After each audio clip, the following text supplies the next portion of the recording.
gente começa então com a Federação de Amor Exigente, essa ONG maravilhosa desde 84, orientando, apoiando famílias que sofrem com a dependência química, adictos. Tem a turma do Sempre é Tempo, tem a turma pequenininha, as crianças da prevenção.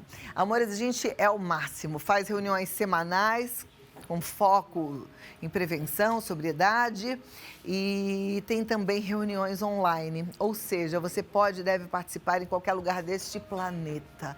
E com quase 38 anos de história, você imagina quantas vidas já foram transformadas e restauradas através de Amor Exigente. Hoje a gente recebe a Eva Maria Lemos, que é coordenadora da Regional Paulistana Centro, para falar sobre essa história do álcool nas nossas casas. Dessa presença tão familiar e, ao mesmo tempo, nociva. Evinha, seja bem-vinda. Muito bom te receber. Cláudia, obrigada querida, por estar aqui com a gente. Eu que agradeço, meu bem. Vamos lá bater papo, sentar aqui do seu ladinho, para ficar mais perto para a gente conversar. Você viu, né, que eu falei, eu acho que seria hipócrita de falar assim, e o álcool apontando o dedo, né? Mas assim, o fato é que quando a gente tem uma festa em casa, isso eu penso que para a maioria das famílias que não está lutando pela sua sobriedade, que já teve ou não um problema com dependência química, tem álcool, né? Ou é um prosecco, ou é uma champanhe, ou é uma cervejinha, alguma coisa sempre tem, não é verdade? É verdade. E isso a gente não vê como nocivo, mas Eva. Nossa, como? Eu, escutando, né, no mês de dezembro, quando o Luiz Fernando fez um pedido às famílias para, nas festas, não usarem o álcool. E aí, naquele momento, Cláudia, eu lembrei da minha família, porque sempre teve o álcool presente na nossa família. E aí eu comecei fazendo um trabalho, assim, de um resgate. E aí eu lembrei, assim, o lado materno, a mamãe, meu avô, tinha problema com álcool. Os filhos do meu avô, que são os meus tios, com problema com álcool. E era tão banal, a gente não dava nenhum valor, a gente nem ligava. Pelo contrário, a gente ria. A gente achava engraçado ver o nosso avô chegar e ele não ter nenhuma moral, porque ele chegava, a gente usava essa palavra, bêbado. E muitas vezes, Cláudia, eu queria estar longe dele, porque era um bêbado. Tinha vergonha. Bom, isso aí é na parte da mãe. Aí vamos na parte do meu pai. A família do meu pai também tem a presença do álcool. Eu tenho tios que têm problema, primos que têm problema. E eu sempre quis estar afastada. Por quê? Bêbados. E aí, com o passar do tempo, sabe, eu estou trazendo isso porque mexeu comigo. E abrir essa caixa preta é importante para que as famílias vejam como é sério a questão do álcool. Com o passar do tempo, eu cresci e aí me casei, no meu primeiro casamento. E aí o marido era um alcoolista. E sempre esteve presente na minha vida. Com o passar dos anos, eu fui mãe, né? E aí o filho veio e desenvolveu o alcoolismo. Como que desenvolveu? Dentro de casa, Cláudia. Você pode até ficar assim impactada no que eu vou falar.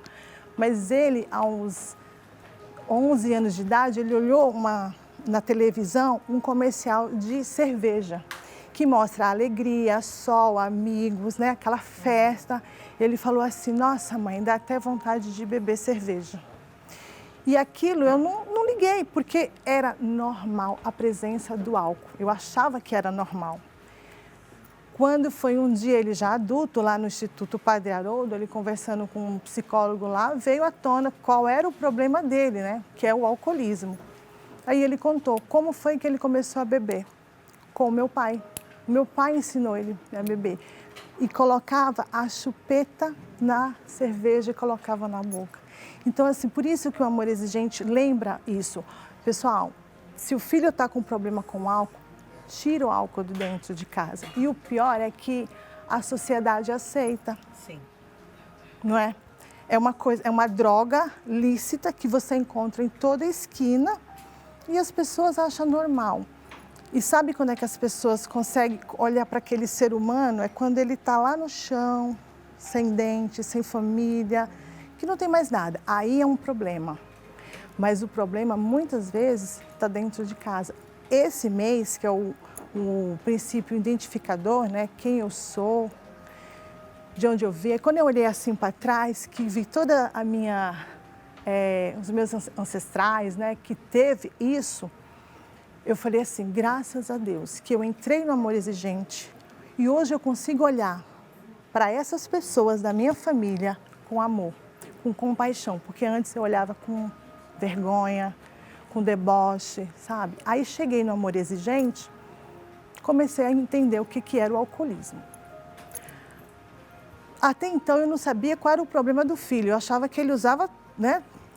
Aí quando ele chega no Instituto Padre Haroldo, que vem à tona, que é o álcool, o psiquiatra falou assim para mim, ele não pode beber. Se ele beber, ele vai para o fundo do poço, ele chega no pior. Para mim foi um desespero, porque, como eu falei, o álcool em toda esquina se encontra e as pessoas incentivam.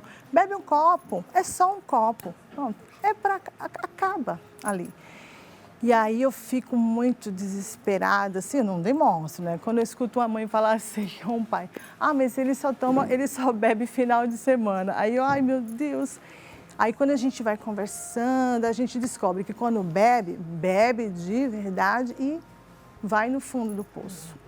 É sofrido, sabe, Cláudia? Mas a gente precisa falar disso, sabe? Eu pensei muito, vou abrir isso da minha família, porque é uma coisa muito nossa. Ô, Eva, eu vou te falar, é uma coisa muito nossa, mas eu acho que não é nada diferente da família de ninguém. Não é. Eu acho que se todo mundo fizer como que você fala? Essa partilha, o resgate? Esse resgate, né? Esse mergulho em sua própria história, vai chegar à mesma conclusão.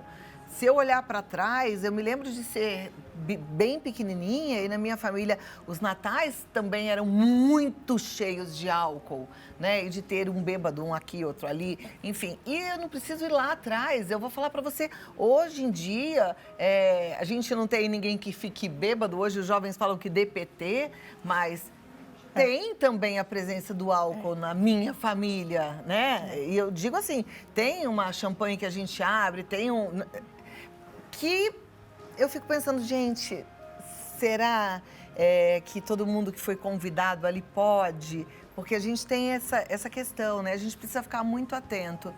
Mas, enfim, o que você está trazendo, eu acho que é importante, eu acho que é uma reflexão que todos nós temos que fazer. E não sinta-se constrangida por abrir essa sua questão, não, porque quem não tem, não é verdade? Nas histórias familiares a gente tem tanta coisa, puxa. Se todo mundo for tirar a sujeira debaixo do tapete... Eu lembro também uma coisa que é bem importante agora, é assim, quando houve a separação, né, do meu primeiro casamento, o pai do meu filho, ele ficou muito mal e ele foi para... A dor é tão grande que ele não deu conta, né? E acabou, foi uma separação que tinha que acontecer e ele foi, né? Já tinha tendência e passou a beber muito, muito. Nesse período, ele se afastou do filho. Então, a ausência do pai, sabe, também provoca muita coisa ruim. Quando chega pai e mãe lá no Amor Exigente, a gente fica muito feliz, porque os dois vão falar a mesma linguagem, os dois vão agirem juntos. Então, assim, isso é a união da família.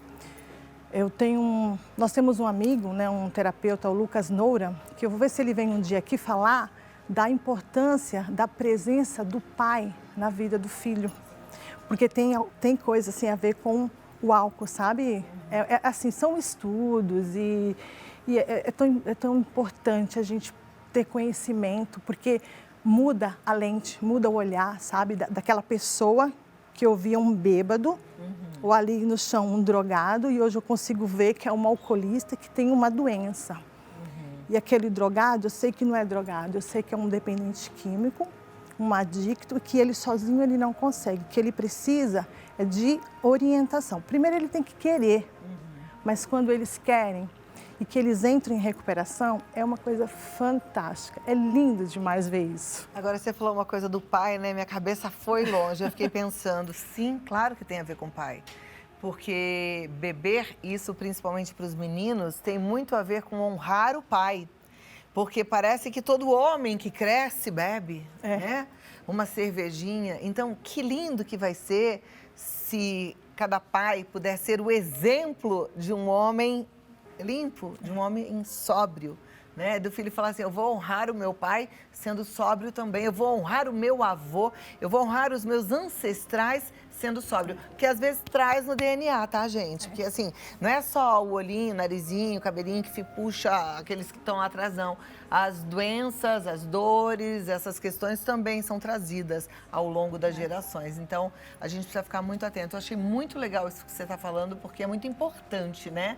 E aí a participação do pai, quando a gente sempre fala assim que precisa ser efetiva, e se o pai for ao amor exigente é maravilhoso, porque às vezes o pai, sim, bebeu. Talvez o pai tenha sido esse que era chamado de bêbado, mas não bebe mais. Então, assim, entrou em sobriedade, mostre para sua família, vá para o amor exigente, busque ainda mais para que você consiga melhorar diante deles a sua reputação. Que, na verdade, né, eles vão olhar para um outro tipo, para um outro padrão de pai. Vai ter o exemplo. Exemplo. Né? E uma coisa muito legal, que hoje eu estava... Esse assunto mexe um tanto comigo. Há um tempo que eu venho estudando a respeito da minha família, sabe? E, assim, a cada dia que passa, eu fico encantada com as coisas boas que eu tenho dentro de mim, que veio deles. E as coisas desagradáveis eu estou melhorando, porque você falou honrar, né? Honrar. Às vezes tem aquele tio esquecido, porque bebia, não chama o tio para cá, porque o tio faz... Sabe? E esse tio tem uma dor, né? Então precisa ser olhado isso. E aí hoje pela manhã, eu pensando nesse assunto, eu encontrei uma coisa bem legal nesse livro da Dona Mara. Você deixa eu ler só um claro, trechinho? Por favor. Que é o Amor Exigente, que está muito assim ligado ao que eu estou passando, a esse tema, né? Esse momento que ela diz assim: acredito no amor exigente com absoluta convicção. Sei que este é o caminho, a voz e a vez da família brasileira. Por isso, de novo, venço minhas limitações e chego até você. Chego para convocar cada mãe, cada pai no Brasil todo. Vamos nos unir, resgatar valores, aproveitar o potencial de cada um e lutar por uma qualidade de vida, vida plena, vida em abundância. Saia de você, de sua casa, para o bairro, para a sua cidade, para o seu estado, para o seu país. Podemos dar aos nossos descendentes uma nova vida neste terceiro milênio, com a FEAI. Eu achei muito lindo e pertinente para o que eu venho passando, porque hoje, como eu entendo o que é o alcoolismo, como que eu entendo, né, o que é a droga, eu estou passando para o meu filho e o meu filho vem passar para os dele, sabe? E eu penso assim que vem ter uma geração sadia, um dia. Sabe que na Bíblia a gente lê sobre maldição das gerações, né? Então aquilo vai... E na verdade é isso, se a gente não quebra esse ciclo, se a gente não fala assim, opa, até aqui foi assim, acabou, mas a partir de mim, eu vou começar uma história diferente dessa família. Os que vão vir lá na frente vão olhar com orgulho e vão seguir um padrão bom. Né? Que coisa maravilhosa. E a gente pode, por isso é que o Amor a gente tem como lema. Hoje é o primeiro dia da sua nova vida. Isso, né? Isso, Cláudia. E você falou dessa coisa da maldição, presta atenção. Teve meu pai e a família da minha mãe, presença do álcool. Aí eu me casei com um homem parecido, porque tinha a presença do álcool. O filho já veio com o defeito, né? O chip com defeito. Então, assim, acabou, quebrou. Agora, nós temos uma consciência que é uma droga e que faz mal. E vamos trabalhar para tirar isso da nossa família. Agora você vê como é que quebra uma história dessa, é com atitude. Não é só assim, tá, e aí, vamos ver que horas que essa história para. Não, essa história para em você. E sabe que quando a gente tem Voluntário de Amor Exigente, a gente fala de todas as drogas, lícitas ou não, mas aqui a gente também fala de droga de comportamento e eu me lembro agora de você, minha amiga que está assistindo, e que está trazendo também de geração a geração drogas de comportamento. Abuso, violência física, violência emocional. Ah, meu avô batia na minha avó, meu pai batia na minha mãe, meu marido. Para, é em você. E nada muda se a gente não mudar. Se a gente não mudar. Então é você falar assim, opa, mas o que eu tenho que fazer? Sai desse ponto aí, vai buscar ajuda no Amor Exigente, que você vai entender que é devagarinho, com metas semanais, que você faz um comportamento todo diferente e consegue uma mudança verdadeira. E aí, quando a gente muda de verdade, o outro muda. Muda, e é lindo isso, é assim, uma coisa divina. E a gente vê a mudança nos pais, tá?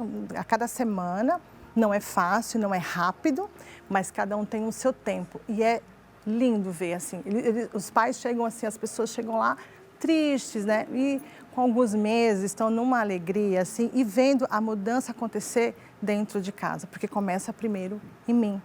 Quando eu descobri o amor exigente, né? A primeira coisa que eu fiz foi tirar o álcool mesmo de casa. E eu nem sabia que o meu filho, que era a droga dele de preferência. Tirei, passei a usar o vinagre de maçã. Falei, aí, e às vezes quando ele vai lá me visitar, a gente oferece tem bombons em casa, ele já vê. Ele fala assim, esse aqui tem licor, eu não posso. É bonito isso.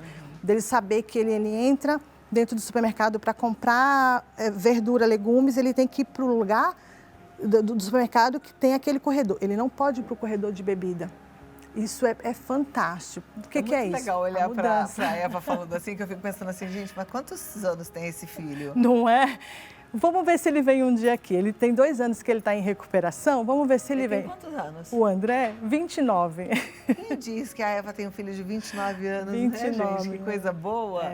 Eu tenho uma neta linda e agora eu sou vodrasta, né? Ganhei uma neta também. Então, a família é uma coisa assim especial, bonita, é um presente de Deus. E o Amor Exigente trabalha nisso aí, para fortalecer a família. Então, ó, se de repente esse bate-papo te balançou e você fala assim, puxa, eu quero quebrar essa corrente, né, que parece um mar, as ondas, eu quero quebrar, não sozinha, porque é tão difícil a gente fazer uma mudança grande como essa sem reforço, sem costas quentes, precisa ter o amparo do grupo. Vá para um grupo de Amor Exigente, busque um aí perto de você ou comece fazendo online, tá? Eu vou te passar o site, é amorexigente.org.br, amorexigente.org.br. E o contato é o 1925196555, é um contato de WhatsApp, 1925196555. Aliás, acompanhe também nas redes sociais, no Amor Exigente Oficial, deixa lá um like, segue Amor Exigente Oficial para você ficar por dentro de todas as novidades. Evinha, uma consideração final para a gente dar esse tchau gostoso? Agradecer sempre esse espaço maravilhoso que você dá e também quero lembrar a questão lá do Instituto Padre Haroldo, se dá tempo a gente falar que eles estão precisando de doação, se alguém puder doar, porque o Instituto Padre Haroldo é um instituto sério, é entrar no site que é o padreharoldo.org.br ou no telefone. Então, peraí, padreharoldo.org.br. Isso. Anota aí, padreharoldo.org.br ou pelo telefone 19, tá aqui, meu bem. 1997 7415 6063. Sentiu no coração falar que quero ajudar. Ó, Instituto Padre Haroldo tem diversas causas e dentre elas a recuperação de adictos, tá? 19974156063. Isso mesmo. Muitíssimo obrigada. Você é uma linda, tudo viu? de bom. Eu que agradeço. Gratidão.